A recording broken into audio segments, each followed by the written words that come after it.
ना देखिए, the fourth method is सारस डायग्राम मेथड। ये एक्चुअली आपका क्या है, सारस डायग्राम से क्रॉस मल्टीप्लिकेशन का फॉर्मूला बना हुआ है, याद रखिएगा। तो ये एक्चुअल में अगर आप देखेंगे तो ये 12th में बेसिकली जब बच्चा मैट्रिक्स और डिटर्मिनेंट पढ़ता है वहाँ है, लेकिन फॉर्मूले की बात है तो आपका देखो ये 10th में भी आपका नाम हमारे टाइम पे ये बता दिया जाता था।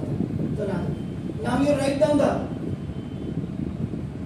x plus y is equal to a plus b। इसको अगर आप 1x प्लस 1y लिखेंगे ज़्यादा बेहतर रहेगा। Now ax minus b y और equal a square minus b square. ये देखिए, आप यहाँ पे एक चीज आपको मैं क्लियर कर दूं, यहाँ पे आपका क्या है, ये constants are on right hand side है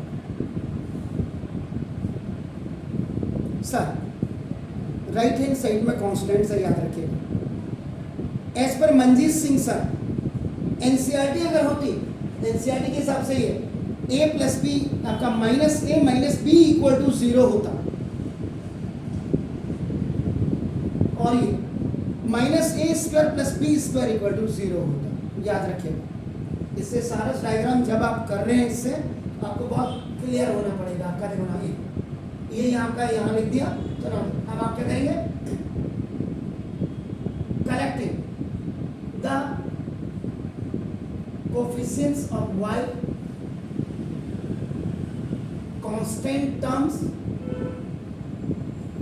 coefficients of x and coefficients of y, again and arrange them according to its formation या formula।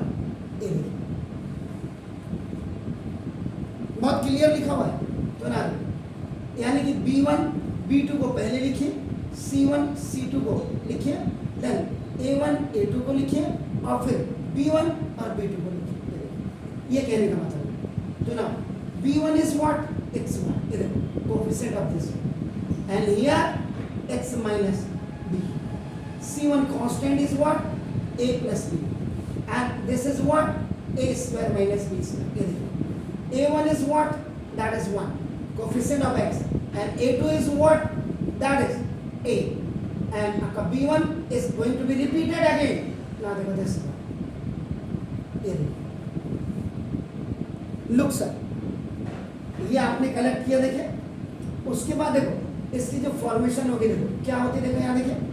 लुक सर, वैसे तो आपका एक क्लियर हो गया, यहाँ देखिए B1 B2 C1 C2, देखो A1 A2 B1 और B2, ये इंपॉर्टेंट है। ये between of this one you will write आपका x, in between of this you will write, अब कांस्टेंट देखिए राइट हैंड साइड में तो -1 लिख देंगे, and if the constant is on the left hand side तो +1 लिखेंगे। Getting my point sir, clear? तो ना देखो, तो 1 minus a plus b, a square minus b square, 1 a 1 minus b, यहाँ लिख दीजिएगा x, यहाँ y और माइनस a। ये जब नीचे आएगा तो प्लस, ऊपर जाएगा तो बिफोर दैट माइनस। ये देखिए ऐसे साइन होगा, ऐसे x going up, x coming down, ऊपर से नीचे आने में प्लस। तो देखिए, अब देखिए x, आपने थोड़ी भी गलती अगर यहाँ कर दी ना, देखिए तो ये उल्टा आ जाएगा, y की वैल्यू a आ जाएगी और x की वैल्यू v आ जाएगी। Keep in mind that. तो ना x अपॉन देखो 1 इंटू देखो a square minus b square, minus ऊपर जब जाएगा देखो minus b into a plus b। ये देखो ये ऐसे आपका ये साइन y अपॉन, ध्यान से देखिएगा अब देखो a प्लस बी इंटू ए, ऊपर से नीचे आ रहा है एंड बिफोर गोइंग अप ये माइनस आएगा सर, तो -1 इंटू ए स्क्वायर माइनस बी स्क्वायर, ये देखो इक्वल टू -1, ये कांस्टेंट है, तो देखो ये 1 इंटू माइनस बी और माइनस गोइंग अप, तो देखो ये 1 इंटू,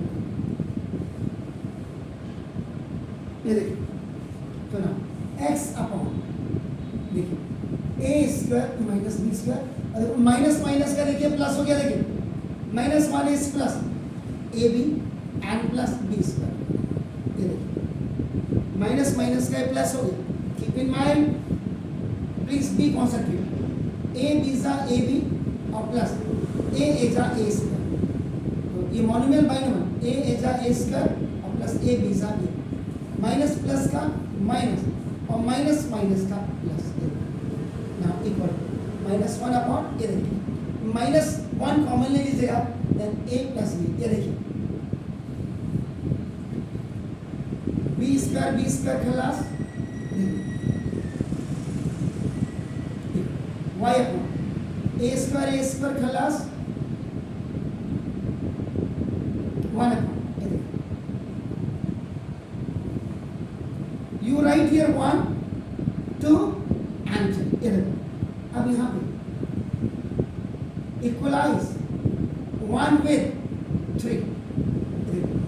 3 to get x, यानी कि x upon a square plus a b is equal to 1 upon a plus b, ये देखो so now x is equal to a square plus a b upon a plus b, proceed forward a common a plus b upon a plus b, ये खलास, तो देखो x is equal to आपका a,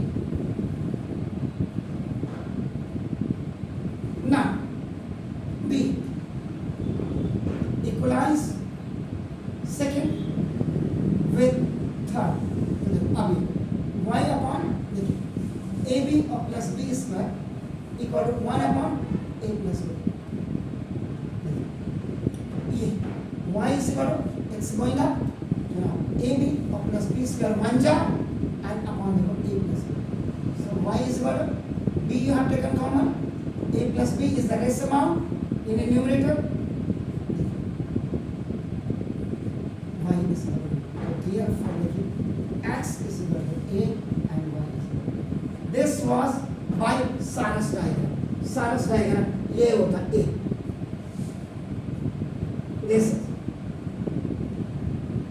इसमें main चीज क्या है, जब कांस्टेंट आपका देखो राइट साइड में रहेगा तो यहाँ -1 लिखना है, अगर ये वाला ऐसे होता देखो 1x plus 1y minus a minus b equal to 0, ये देखिए, और ax minus by minus a square minus b square equal to 0, देखो एनसीईआरटी के हिसाब से अगर इक्वल टू 0 होता तो यहाँ पे आपका you have to keep your +1, यहाँ +1 रखेंगे, बस इतना आपका एनसीईआर, तो ये सारस डायग्राम चौथा था।